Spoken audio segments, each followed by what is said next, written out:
ನಿನ್ನೆ ಬೆಂಗಳೂರಿನ ರೆಸಿಡೆನ್ಸಿ ರಸ್ತೆಯಲ್ಲಿರುವ ಟೈಮ್ಸ್ ಬಾರ್ ಅಂಡ್ ರೆಸ್ಟೋರೆಂಟ್ನಲ್ಲಿ ಗುಂಡಿನ ದಾಳಿ ನಡೆದಿತ್ತು. ದಾಳಿಯಲ್ಲಿ ಬಾರ್ ಮಾಲೀಕ ಚೇತನ್ಗೆ ಗಾಯವಾಗಿದ್ದು ಆತನನ್ನ ಮಲ್ಯ ಆಸ್ಪತ್ರೆಗೆ ದಾಖಲಿಸಲಾಗಿದೆ.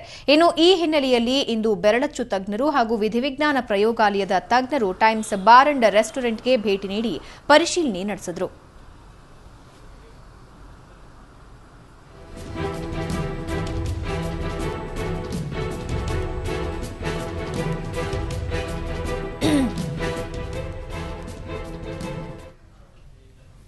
ನಿನ್ನೆ ಗುಂಡಿನ ದಾಳಿ ನಡೆಸಿ ಇಬ್ಬರು ದುಷ್ಕರ್ಮಿಗಳು ಅಲ್ಲಿಂದ ಪರಾರಿಯಾಗಿದ್ರು.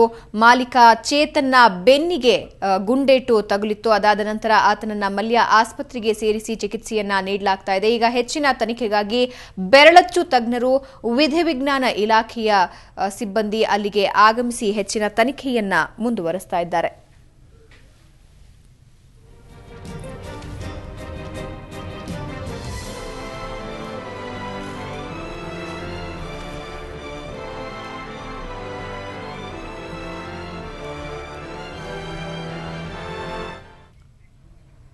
ಈ ಬಗ್ಗೆ ಇನ್ನಷ್ಟು ಮಾಹಿತಿಯನ್ನ ನೀಡ್ತಾರೆ ನಮ್ಮ ಪ್ರತಿನಿಧಿ ರಮೇಶ್. ಯಾರು ಆ ಇಬ್ಬರು ದುಷ್ಕರ್ಮಿಗಳು ಅನ್ನೋದ್ರ ಬಗ್ಗೆ ಏನಾದರೂ ಇತ್ತೀಚೆಗೆ ಮಾಹಿತಿಗಳು ಲಭ್ಯವಾಗ್ತಾ ಇದೆಯಾ? ಜೊತೆಗೆ ಬಾರ್ ಅಂಡ್ ರೆಸ್ಟೋರೆಂಟ್ ಮಾಲೀಕ ಚೇತನ್ನ ಸ್ಥಿತಿ ಹೇಗಿದೆ ಅನ್ನೋದ್ರ ಬಗ್ಗೆ ಮಾಹಿತಿಗಳು ಲಭ್ಯವಿದೆಯಾ? ಭವನ ನಿನ್ನೆ ರಾತ್ರಿ 10:30 ಸುಮಾರಿಗೆ ಅಶೋಕ್ ನಗರ ರೆಸಿಡೆನ್ಸಿ ರಸ್ತೆಯಲ್ಲಿರುವಂತಹ ಟೈಮ್ಸ್ ಬಾರ್ ಅಂಡ್ ರೆಸ್ಟೋರೆಂಟ್ ನ ಮಾಲೀಕ ಆತ ಮಾಲೀಕನ ಮೇಲೆ ಗುಂಡಿನ ದಾಳಿಯನ್ನು ನಡೆಸ್ತಾ ಇರುವಂತಹದ್ದು.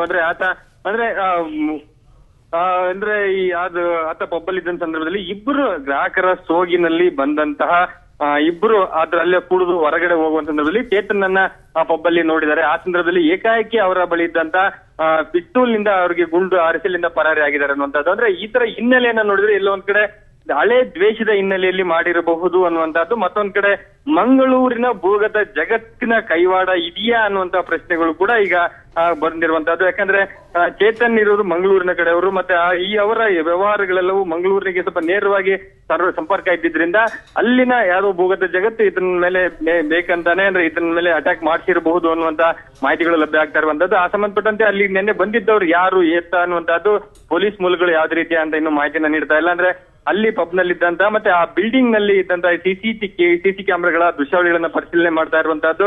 ಅವರು ಯಾರು ಎಲ್ಲಿಂದ ಬಂದ್ರು ಅನ್ನುವಂತಹದ್ದನ್ನು ಕೂಡ ಪತ್ತೆ ಹಚ್ತಾ ಇದ್ವಿ ಅನ್ನುವಂತ ಮಾಹಿತಿ ಲಭ್ಯ ಆಗ್ತಾ ಇರುವಂತದ್ದು. ಜೊತೆಗೆ ಕ್ಷಣಾರ್ಧದಲ್ಲಿ ಶೂಟ್ ಮಾಡಿದಂತ ಕ್ಷಣಾರ್ಧದಲ್ಲಿ ಕೆಳಗಡೆ ಓಡ್ ಬಂದು ಅಲ್ಲಿಂದ ಪರಾರಿ ಆಗ್ತಾರೆ. ಆಗ ಪಬ್ಲಿದ್ದಂತ ಸಿಬ್ಬಂದಿ ಅವ್ರನ್ನ ಹಿಡಿಲಿಕ್ಕೆ ಪ್ರಯತ್ನ ಪಟ್ಟರು ಕೂಡ ಸಾಧ್ಯ ಆಗಿಲ್ಲ ಅನ್ನೋಂತ ಮಾಹಿತಿ ಲಭ್ಯ ಆಗ್ತಾ ಇರುವಂತದ್ದು. ಒಟ್ಟಾರೆ ಆತ ಚೇತನ್ನ ಮಲ್ಯ ಆಸ್ಪತ್ರೆಗೆ ದಾಖಲಿಸಿ ಚಿಕಿತ್ಸೆಯನ್ನ ನೀಡ್ತಾ ಇದ್ದಾರೆ. ಬೆನ್ನಿಗೆ ಗುಂಡು ಬಿದ್ದಿದ್ದಾರೆ. ಆದ್ರೆ ಪ್ರಾಣಾಪಾಯದಿಂದ ಪಾರಾಗಿ ಆತನಿಗೆ ಚಿಕಿತ್ಸೆ ಫಲಕಾರಿ ಆಗ್ತಾ ಇದೆ. ಯಾವುದೇ ರೀತಿ ಪ್ರಾಣಾಪಾಯ ಇಲ್ಲ ಅನ್ನುವಂತ ಮಾಹಿತಿ ಲಭ್ಯ ಆಗ್ತಾ ಇರುವಂತದ್ದು. ಭವನ. ಧನ್ಯವಾದ ರಮೇಶ್ ನಿಮ್ಮೆಲ್ಲ ಮಾಹಿತಿಗೆ.